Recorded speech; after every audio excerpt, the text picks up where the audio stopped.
nakikita mo bang in love ngayon si Paolo? Todo na yun. Sa totoo lang, napakalaking bagay sa akin ito kasi matagal din kami hindi nagkita, nagkatrabaho ni Pao at nakaraang taon pa iniisip ko na sana magkaroon ng pagkakataon naman na masuportahan ko naman yung aking kaibigan sa pelikula. At maraming salamat sa mga boss naging totoo, di ba? Kay Direk, napagbigyan ako ng pagkakataon na masama rito. At kasi si Paolo talagang tahimik yan eh, pero nung medyo teenager pa kami, alam ko pag may type siyang babae.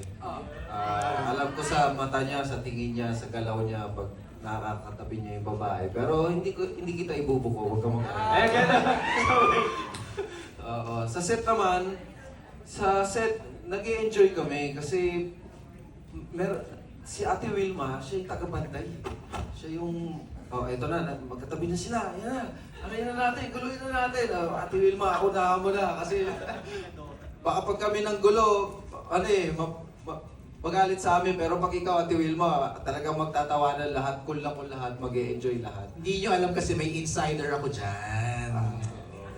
Usap na kami ni Wilma dyan eh. Pero isa lang ang masasabi ko, kahit kami mga cast dito, para sa amin totoo yung nangyayari. Napaka-natural, hindi pinipilit, at yun yung importanteng bagay at mas magugustuhan natin at natural yung kilig. Yun yung importante sila. Ayan, thank you very much.